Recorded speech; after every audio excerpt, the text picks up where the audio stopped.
What is going on, guys? I am SceptileMC, or George, the coach of your San Francisco Arcaniners, here to bring you my PPL D1 Season 4 Week 3. I'm gonna turn that shit into a song soon, jeez. PPL D1 Season 4 Week something, da-na-na, against Necrostevo, coach of the Eterna City Enders. Now, if you want to see how I prepped, I do have a link to my team builder in the description below. Please go check it out if you guys do not know how I prepped. But I'm going to get right on into the team now. So he decides to bring the Golbat.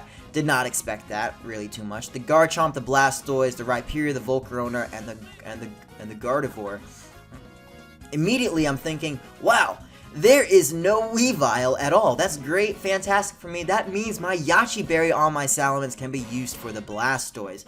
That also means my Azumarill will not be having to take hits from Weavile as my only counter, and physically defensive Mega Sabely is still going to do some work and not take Icicle Crashes, because it doesn't want to, even though it can. But yeah, looking at his team, I'm honestly expecting him to lead off with either the Garchomp or the Blastoise. He could also lead Rhyperior if he wants to get up his rocks, or Volcarona. So I'm just gonna hit play on this video and we're gonna get right on into it. Let's see, the screen goes black. And then Necro is issuing a challenge. I don't like this screen. Come on. He decides to lead off with his Gardevoir. I lead off with my Crustle. Of course, I'm Rocks. And I'm thinking, let's just go for Stealth Rocks. Nothing can ruin this at all. Nothing could ruin this. This is a beautiful situation, Taunt. The only thing that would ever run Taunt, he led off with it and it used Taunt. So my Stealth Rocks are not happening. That's great. That's a thing.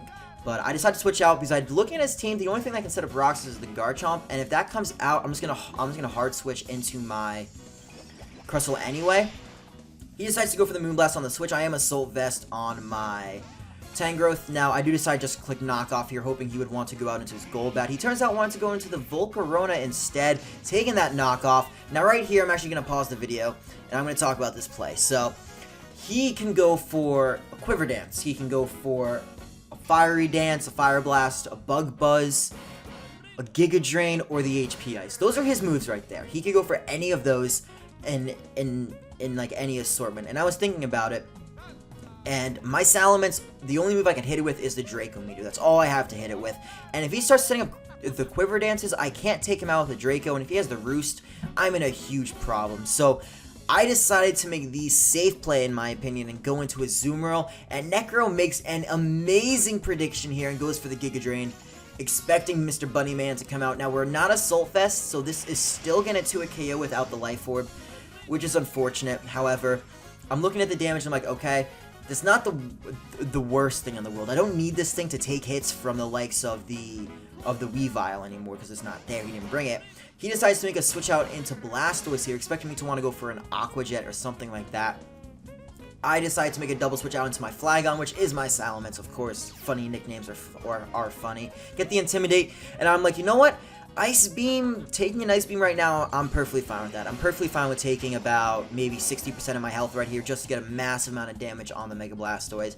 I'm just going to drop a Draco Meteor. We're going to connect the Draco Meteor as well, and you guys are going to see these giant meteors falling from the sky right now. Look how strong that looks. Dealing about 60%.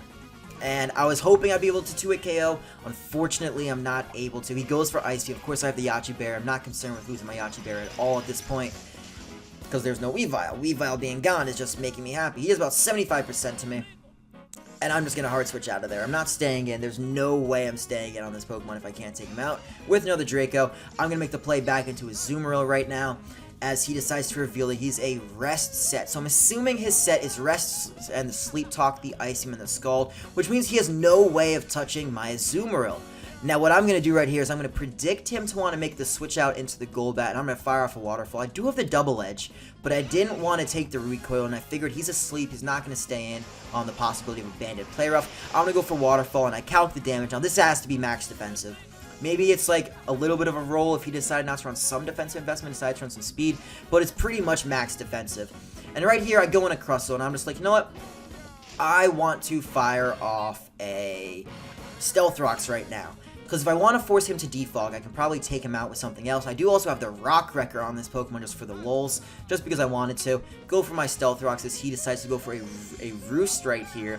Now, what I should have done after this is gone for Alaris Spikes, because it really didn't matter. It would have actually helped me a lot to get up as many hazards as possible, but I expected him to have the defog still on this Pokemon. But then he does something incredibly surprising, and something I did not expect at all, and he sets up a Nasty Plot. So this Golbat is in fact defensive with Nasty Plot, and he's trying to sweep my team right here, and I go for Rock Wrecker, and I'm like, let's fucking get it. How much damage? Just about 80% to him, and the problem with that is if I had Stone Edge and didn't try to go for the lulls, I would have been able to 2-hit KO him here, but in fact, I need to recharge now, and this is just terrible, because then now he gets up a Roost, but it's okay, because I know for a fact that I'm not in Q-Step range, which is very unfortunate. I was really hoping I'd be in Q-Step range, but I'm not. I go for Rock Wrecker again, it doesn't connect, obviously, but my Mega Sably, after +1, I'm not even gonna say after +1. This move still does like maybe 30% to me after Mega Evolving. I have no special defense investment. Even at +2, he's like doing like 30% still.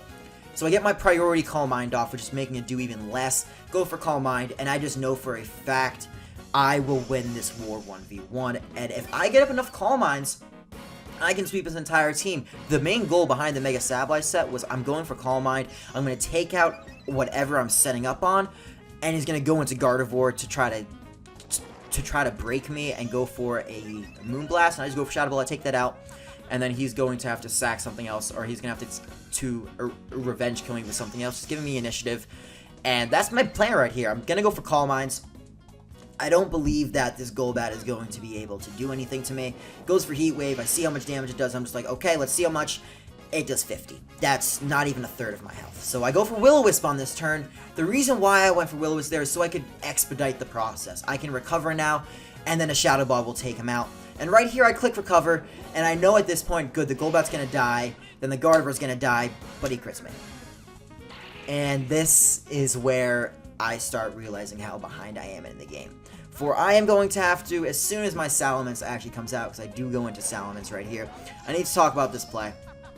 And why I decided to go into Salamence, because it is a 50-50 roll. No, it's not a 50-50 roll. Judging by the health he's at now, and from what I can see, it's maybe like a 70-30 roll in my favor if a Draco Meteor is going to kill.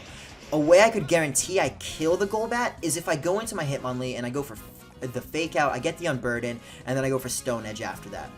But I need my Hitmonlee in the back for to sweep late game, because it's my only chance of winning right now, because he killed my Mega Sably. He's really weak in my Azumarill. My Crustl's gone down. My only benefit right now is that I have up Stealth Rocks, and I'm going to be able to hopefully use those Stealth Rocks to sweep in the late game with my Hitmonlee. So right here, I do decide to go into Mence, and I get the Intimidate on him, and I decide I gotta go for the roll. Gotta go for Draco. It needs to kill or I lose. It's just as simple as that. It needs to kill or I lose right here. And does it kill? It goes down so slow, and it does actually take him out. So that's phenomenal for me. Now, though, he's going to go out into his Gardevoir and trace my Intimidate. And now I have a choice. I can go for Iron Tail. I can do about maybe 65% to him, which would be great. I'd put him in range of an Aqua Jet from my Azumarill. I would put him in range from a Bullet Punch of my Hitmonlee. But I decide instead I'm going to go for the Tailwind. Now, the reason I went for Tailwind right here and sack off my Salamence is because I know that this is the late game. My team is worn down enough where I can't take hits anymore. I can't be switching around. I can't be pivoting. I need to start bashing in this man's team and open up a hole for Hitmonlee. So my plan right here is I'm going to set up a Tailwind, I'm going to switch out into a Azumarill, and I'm going to play rough the living shit out of every single Pokemon that comes in. Because a Banded Azumarill play rough is going to kill everything except the Rhyperior. And I go for play rough and I miss. And he kills me. So our Mega Sably, which was going to kill the Gardevoir and kill the Golbat off, is now dead from a crit. And Play Rough misses, so now we don't break the team at all. I now have 2 Pokemon left against his 5, I believe. 4 or 5. And I gotta go into Tangrowth. Now, I was behind in this game for sure. I'm not saying that I would have won the game if I had hit the Play Rough there. All I'm saying is I would have killed this Pokemon. If the Garchomp was Choice Scarfed, he would have had to go into Garchomp, and I would have been able to go into Tangrowth on the Earthquake. And then I would have been able to pivot around, probably would have gone for Rock Slide, expecting Volcarona to come out. If he had gone into Rhyperior to take a Play Rough, probably would have made the switch into Tangrowth still, then probably gone for Rock Slide again, expecting the Volcarona to come out, honestly. Or Doris would have gone for Giga Drain, and all would have... It's all, like, theory modding at this point. Hindsight, I do lose this game. It's impossible for my Hitmonlee to sweep unless I get a critical hit on the Garchomp, which doesn't happen, because when do I ever get a crit when I actually need it? And no, I got a crit last game, but but this thing comes out, and I thought maybe he'll miss Fire Blast. I can live a Bug Buzz, potentially. Maybe he'll miss Fire Blast. He doesn't. He takes me out, and that's just going to be the game, because my Hitmonlee can come in here. Hitmonlee can come in. I can go for the Unburdened Sweep, but I'm not going to get it, because it's just physically impossible unless I get a crit. And I don't get the crit. So I go for the Fake Out right here. Normal Gem Fake Out does a bit. And I took a while on this next move. I thought maybe, and I was calculating it, please, Garchomp, don't KO me after, without any, like, defense drop. Maybe I can survive with enough health to where the Rough Skin won't take me out. Unfortunately, that's not the case. I decided just go for Close Combat, not risk the miss. Just go for the differential at this point. He goes into this thing, and I just go, alright, Crit Gods, Arceus, are you out there? Get a critical hit. And we don't. It would have killed with the crit, and we would have actually won the game there if we had gotten the crit. Potentially, I don't know if we would have been able to kill the Rhyperior, but it would have made it a lot easier. So that's where the spikes would have come into play. I definitely would have won if I got up the layer of spikes instead of going for Rock Wrecker, but it didn't happen. He takes me out with Outrage, and that's going to be a good game to Necro. So unfortunate bits of hacks, yes. Nothing we could do, though. That was completely out of our hands. The game, I mean, I could have ripped the necessary holes to where my Hitmonlee could have swept, but I was Calm Minding up, and whenever you Calm Mind up, you risk a crit, so I can't complain. And then Azumarill missing a Play Rough. If I wanted to go for Waterfall, I should have, but I didn't. I decided that the Mega Blast was coming out, even if it was asleep. Just the fact that he could go for Sleep Talk and go for an Ice Beam after that was just too threatening to my team. And I didn't want to have to take an Ice Beam on the Tangrowth on the off chance he actually pulled the Ice Beam on the Sleep Talk. So I took the chance. I'm going to pay for it, obviously, with a loss.